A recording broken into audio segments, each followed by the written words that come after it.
diri atau memang karena pengaruh ya, walaupun ini perdebatan ya, tapi kalau boleh saya lebih tahu maksudnya gini, kalau kita pakai teori Maslow deh ya, boleh ya sedikit berteoritis gitu, kan ada nih needs gitu, ada orang yang tanpa diminta dia dorongannya mengaktualisasi diri sehingga apapun yang terjadi dia tetap walaupun basic need-nya belum terpenuhi tetap keinginannya adalah mengaktualisasikan dirinya gitu. Jadi lebih karena dianya gitu. Apakah begitu atau masih punya pandangan lain? Tapi kayaknya sebelum dijawab boleh dong jeda sebentar ya. Mohon maaf, jeda sebentar maksudnya Mbak Ani.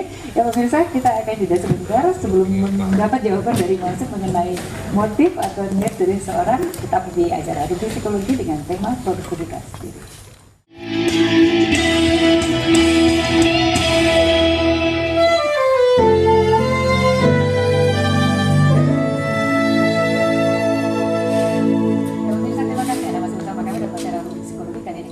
Produktivitas diri. Kali ini Anda dapat menghubungi kami secara langsung melalui nomor 574-3476 bagi Anda yang berada di Jakarta atau 021-574-3478 bagi Anda yang berada di luar Jakarta. Anda dapat juga mengirimkan pertanyaan, kritik atau saran ke alamat email kami di rubrik.psikologi@gmail.com atau follow Twitter kami @tvri-psikologi. Mas Wid, jawab dong yang tadi. Jadi gini, langsung. Kalau misalnya seperti itu, kan begini, untuk memotivasi diri supaya kita bisa menggerakkan orang, memang dia harus ada persyaratan-persyaratan kalau kita menggunakan teori Maslow ya. Berarti dia harus kecukupan dulu kan, ya, karena dia hierarki kan, sifatnya hierarkis. Setelah itu baru dia bisa kita gerakkan. Tapi kalau persyaratan yang dibawa seperti misalnya kebutuhan makan minum lah kira-kira ya, atau kebutuhan primernya belum dipenuhi, agak sulit memang kita harus. Jadi apakah itu yang menjadikan alasan mengapa kemudian sebagian besar SDM Indonesia menjadi rendah produktivitasnya? Oh, nggak selalu seperti itu. Sebetulnya yang tidak ya? Karena ini kan masalah teori ya, ada yang setuju ada yang tidak. Kalau saya kembali ke pemahaman saya, memang apa ya, lebih kepada diri sendiri. Gitu. Dia harus dia harus mempunyai target. Nah, tapi bagaimana caranya membuat orang punya itu di dalam dirinya? Ini kembali lagi ke keluarga. Oh, jadi kembali rumus yang tadi dari kecil itu ya? Ada nilai-nilai pribadi yang dibangun di keluarga untuk bahwa utamanya dia harus mendapatkan sesuatu tanpa dengan diusahakan, kan kita sudah terlena ya tadi. Iya, mari terlena itu biasa kan, kalau udah terlena kan dia tidak terlatih untuk Sebenarnya mau kembali, tapi ada telepon, kita dapat telepon dulu ya Pak ya. Halo, selamat pagi. Halo, selamat pagi dari Pak Sanusi, Pamulang. Iya, Sanusi di Pamulang, Pak. Iya, Pak Sanusi apa kabar, baik ya? Ya, baik, saya sehat. Iya, oke. Produktif hari ini, Pak? Jadi, memang tadi sudah dijelaskan oleh Bapak tadi mengenai produktivitas sumber daya manusia.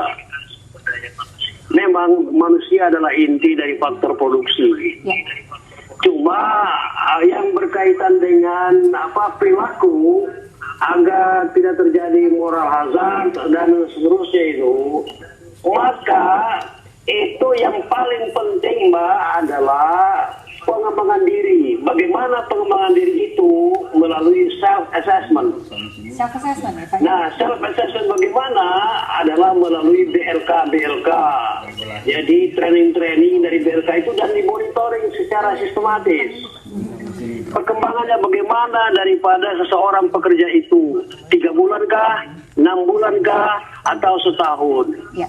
Baru ukuran kinerja itu akan terlihat dalam menghasilkan produktivitas. Baik, jadi kalau menurut Pak Sanusi memang... Terima kasih, selamat pagi. Assalamualaikum warahmatullahi wabarakatuh. Terima kasih Pak Sanusi atas masukannya. Nah, sekarang saya langsung ke Mbak Hani kalau gitu. Boleh menanggapi yang dikatakan oleh Pak Sanusi, apakah betul bahwa upaya-upaya itu yang dibutuhkan untuk membuat produktivitas diri meningkat?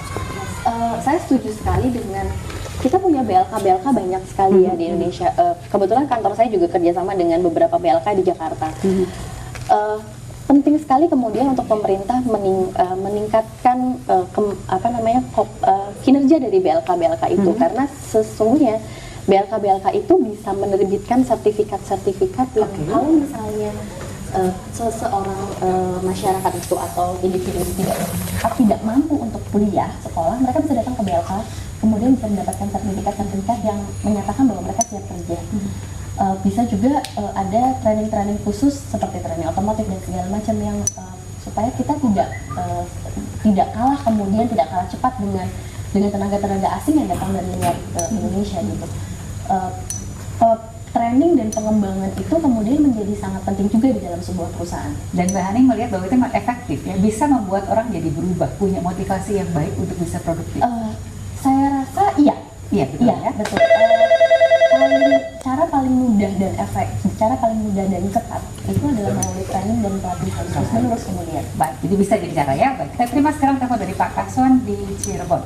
Selamat pagi Pak Kaswan. Ya, selamat pagi. Iya, bagaimana Pak? Pertanyaan atau mungkin ada saran seperti Pak Sanusi? Iya. Begini, kalau menurut saya untuk kena SDM Indonesia itu udah bagus lah. Kalau menurut saya, cuma yang saya ini kan untuk ininya pengelolaan dari pemerintahannya kurang baik. Contohnya saya kan dulu bekerja di PT Dirgantara Indonesia. Baik, Bapak. Nah, Indonesia kan udah bisa buat pesawat tuh kan.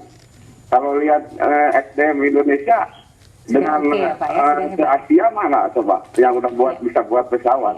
Iya. Tapi karena untuk pengelolaan dari pemerintah kurang baik, sekarang coba lihat berapa ribu karyawan PT Dirgantara yang ada di luar negeri sekarang. Iya. Contohnya saya udah berkeliling ke PT namanya penerbangan di luar negeri, Malaysia Airlines, di Brunei, di Taiwan, di EGAT, di mana-mana tuh. Ya, jadi sayang ya Pak ya, artinya bahwa sumber daya Indonesia manusia yang baik itu tidak lebih bagus termanfaatkan. dibanding dengan yang lain gitu. Iya, baik Bapak. Baik, kami sudah tangkap intinya. Terima kasih atas Iya.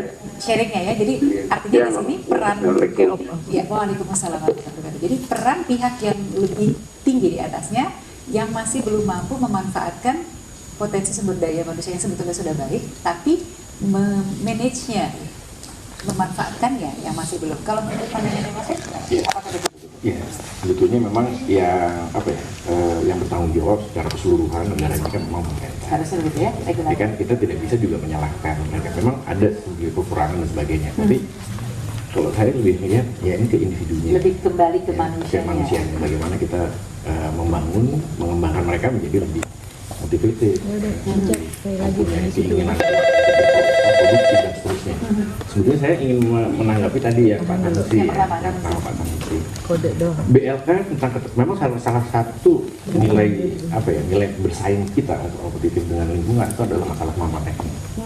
Saya pikir BLK juga sudah. Jadi untuk kemampuan teknis bisa melalui BLK ya. Cuma yang non teknis yang kita nggak pernah Betul. dilatih. Menyentuh ke yang non teknisnya itu ya. Manusia Bagaimana soft berhubungan, kompetensi. soft kompetensi. Iya. Itu yang Baik. Kita terima telepon dari Pak Jaya ya, dari Bengkulu. Mudah-mudahan masih tersambung. Halo, selamat pagi Pak Jaya. Selamat pagi. Iya, Pak Jaya silakan pertanyaannya atau mungkin saran Pak. Saya memberikan masukan saja. Iya, silakan Pak Jaya. Saya dulu SMA ini.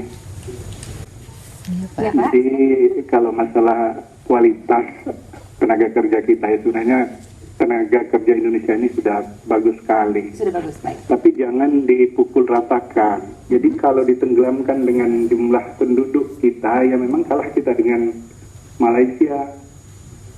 Tapi kalau Malaysia itu kita bandingkan Jakarta dengan Bandung, ya tidak juga.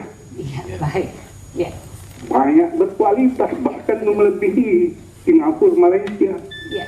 Baik. Jadi tenggelamnya kualitas kita itu adalah oleh karena jumlah penduduk kita. Nah, jadi saya kurang setuju dengan Bapak berdua dan Ibu satu lagi itu mengatakan kualitas tenaga kerja kita kurang. Tapi lihat jumlah penduduk kita kan berapa? Iya, baik. Tenggelam akhirnya. So, saya juga merata-ratakan nilai kualitas di SMA itu seperti itu. Jadi kalau sekolah kita jumlah siswanya banyak, dengan salah satu SMA lain jumlah siswanya sedikit, Iya. Jadi ya nggak bisa itu Ibu. tidak apple to apple gitu ya. Yang fisiolog itu ya tolong diperhatikan juga jumlah penduduk Indonesia. Iya. Ya, terima kasih. Baik, terima kasih Pak Jaya dari Warahmatullahi Bengkulu. wabarakatuh. Jadi akhirnya menilai kualitasnya itu ya harus fair lah ya, sesuai dengan populasinya, sesuai dengan norma yang berlaku. Tapi kembali, menjadi pertanyaan mendasar ya, bahwa yang kita butuhkan sebenarnya meningkatkan produktivitas diri gitu. Kita sudah coba mengelaborasi penyebab-penyebabnya. Nah sekarang kalau misalnya langsung ke situ, mungkin kembali dulu deh sebagai praktisi. Selain BLK tadi, kalau BLK kan menurut Mas Wid itu lebih ke teknis, tapi yang kalau ke soft kompetensinya, Kalau ke soft kompetensi sih sebenarnya kalau di company, kalau di perusahaan, coaching dan mentoring itu harus terus dilaksanakan gitu ya. Coaching dan mentoring dari para leader-leadernya, karena kembali lagi bahwa kalau pelatihan itu sifatnya mungkin hanya di kelas gitu ya, dan kita secara teoritis tahu bahwa pelatihan itu cukup 30% dari seluruhnya. Tapi kemudian yang menjadi pertanyaan adalah after the training, keseharian setelah itu konsistensinya, persistensinya yang harus terus diupayakan, dan utamanya berharap pada pimpinan dan disiplin diri.